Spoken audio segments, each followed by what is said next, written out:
Salut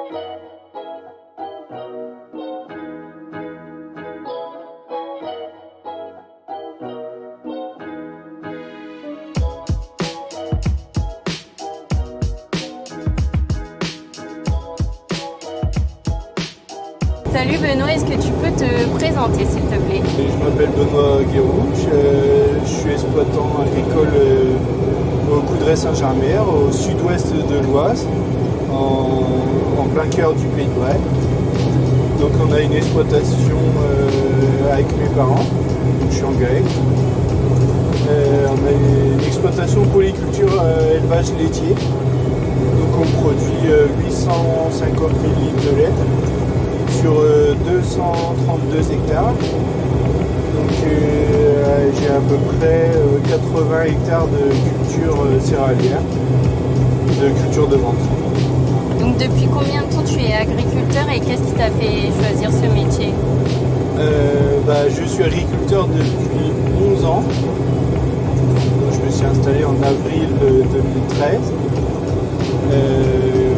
En fait j'ai toujours été j'ai toujours baigné dans ce milieu-là et c'est avec mes parents qui étaient agriculteurs déjà. Donc voilà, c'est ce qui m'a fait continuer l'exploitation familiale. Un passionné alors? Oui, c'est ça. Peux-tu nous expliquer en quoi consiste la moisson? Alors la moisson en fait c'est la récolte des céréales. Donc moi sur l'exploitation on récolte les bourgeons, donc c'est l'orge d'hiver. Ça sert principalement à nourrir les animaux. Donc j'en cultive à peu près 20 hectares. Après il y a la récolte du blé qui est principalement vendu à la coopérative en blé tendre. Quelles sont les étapes d'une journée type de moisson? Alors les étapes d'une journée type de la moisson, comme aujourd'hui, en fait le matin déjà on s'occupe des animaux. Là il y a la traite des vaches, on les nourrit comme on fait tous les jours habituellement en fait. Après on prépare la moissonneuse, c'est-à-dire qu'on va souffler, on va nettoyer tout, souffler tous les filtres à air, graisser la machine, faire l'entretien général, refaire le plein de fioul et tout ça. Et ensuite, on prépare les tracteurs, les belles, les remorques. Après, on choisit quel champ on va faire, on s'organise au mieux pour gagner du temps. Ensuite, après on se rend dans le champ, on fait un essai. Donc ça veut dire qu'on prend en fait avec la moissonneuse, on moissonne un morceau de carré, un morceau du champ. On fait un échantillon qu'on amène à la coopérative pour voir la maturité et surtout l'humidité du grain. Si le grain il est assez sec, pour pouvoir être moissonné, pour être récolté dans de bonnes conditions. Voilà. Là, on est en train de faire de l'orge. Qu'est-ce qui te dit qu'il est de bonne qualité? Alors, en fait, c'est visuel. On voit les épis qui sont bien projetés, bien cassés. Après, on prend du grain dans la main, on le bat à la main, c'est-à-dire qu'on écrase les grains, on regarde s'il est beau, s'il est dur, surtout on le croque pour voir s'il est bien dur. Et s'il est bien dur, c'est-à-dire qu'il est bien sec. Mais après, pour confirmer, on prend la machine pour tester l'humidité. Voilà. Après, tout ce qui est qualité, c'est plus la protéine, le poids spécifique, tout ça. Comme on peut pas... les dés sont déjà achetés au moment de la récolte, donc ça on peut pas jouer là-dessus au moment de la récolte. Donc ça importe peu sur le choix de récolter. Peux-tu nous parler du matériel que tu utilises pour la récolte? Donc ce qu'on utilise pour récolter, il y a la moissonneuse. Et donc elle récolte, elle trie le grain et puis elle sépare le grain de la paille.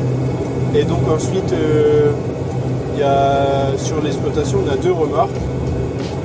Donc deux ensembles tracteurs-remorques pour faire la rotation pendant qu'il y en a un qui va livrer le grain, l'autre il est dans le champ pour vider la trémie de la moissonneuse. Qu'est-ce que tu fais de ta récolte?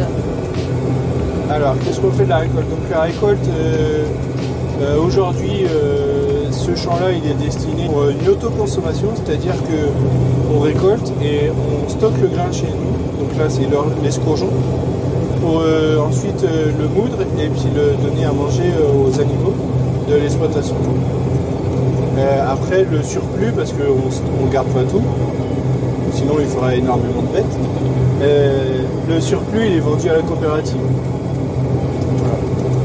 Et après, le blé, on livre tout, parce qu'on ne garde pas de blé pour les animaux. Est-ce que tu peux expliquer un petit peu le principe de la coopérative? Alors la coopérative, c'est plein d'agriculteurs qui sont en fait ensemble, et en fait ils mettent en commun toute leur production. Et il y a ce qu'on appelle des traders, des vendeurs de grains qui sont en fait c'est leur métier de vendre du grain, et donc comme ça ils vendent au meilleur prix le grain. Après il y a aussi on peut vendre directement aussi. Voilà. Et c'est aussi des stockeurs. Ça sert à stocker. Combien de personnes est à disposition pour votre moisson? Alors pour la moisson, en fait il y a un chauffeur par machine. Donc il y a le chauffeur de la moissonneuse. Et pour faire les rotations, il y a un chauffeur par tracteur. Donc là il y a ma conjointe qui conduit un tracteur et mon père qui conduit le deuxième tracteur. Comment tu gères les imprévus et est-ce que tu en as déjà durant la moisson? Alors, comment on gère les imprévus? Les imprévus, on les gère... j'ai ma mère qui est sur l'exploitation aussi, donc en cas d'imprévu, si jamais il faut dépanner ou quoi que ce soit,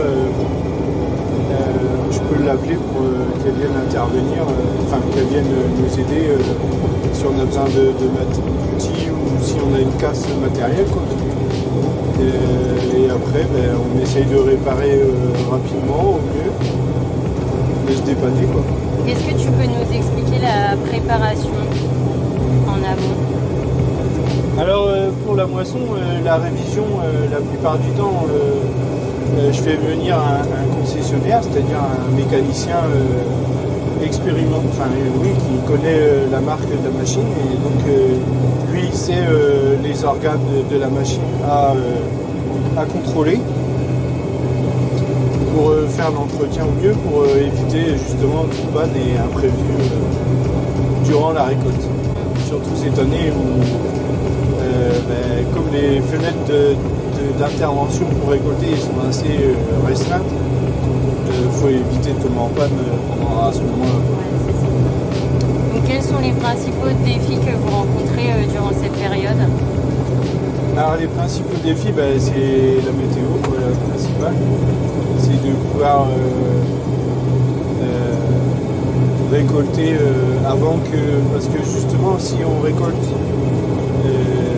trop tard, la qualité, le PS et la protéine, qu'on ne maîtrise pas, elle se dégrade, et c'est la qualité qui se dégrade. Et donc la valorisation du grain aussi.